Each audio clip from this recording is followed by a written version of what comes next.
So, as far as your testing protocol, you filled it all out correctly. Name, address, all that kind of stuff is filled in correctly according to this protocol. You marked out sections that weren't filled in, which was good, and when you started to write 304, you initialed it when you marked it out, which is always best practice. If you mark something out, put your initials by it. So you did get you calculated the chronological age correctly based on November 20th test date and the birth date, so it was 3/11. The ceiling item is correct, the total number of errors are correct, and the raw score is correct. So based on that, you did calculate the standardized score correctly. Given a 90% confidence interval, you calculated that correctly using the manual. The percentile rank is correct, the normal curve equivalent is correct, and the C9 is correct. And it is good, again, that you mark these out, sections that we shouldn't fill out. Okay, so it's good that you did do all those calculations correctly. So how did you feel that it went? I think it went good. It's different from practicing with the feedback that other people give compared to when you're doing it in person. So with us not being 3 years old, I think it went good. Yeah, I think it went good. I also think that it went well.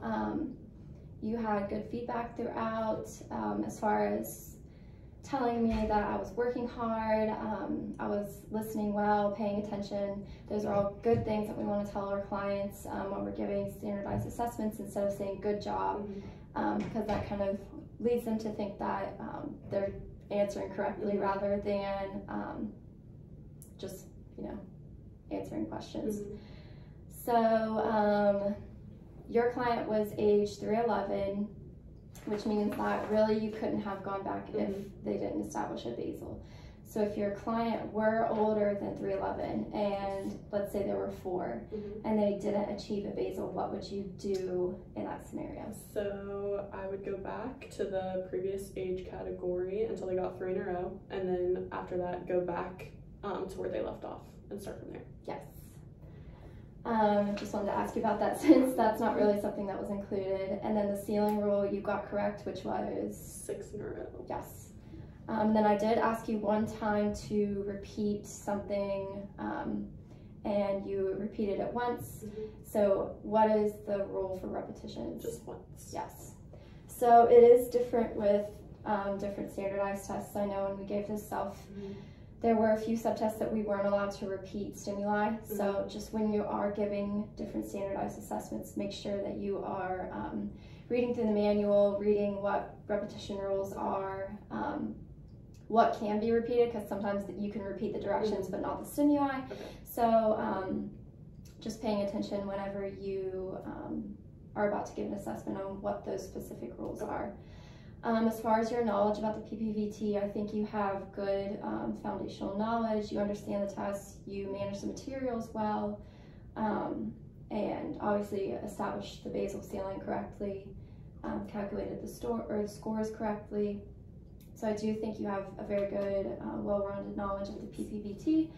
I would just say experience makes everything better, so the more you administer these type of standardized tests, the better you'll get.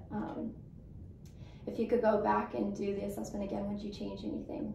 I don't think so. I think it went well, just remembering that it's not a 3-year-old that we're giving it to. So right, yeah. And of course it's different. Yeah. I can't predict exactly how a preschooler would react, but I think you did a good job as far as managing the materials, but also keeping the client engaged.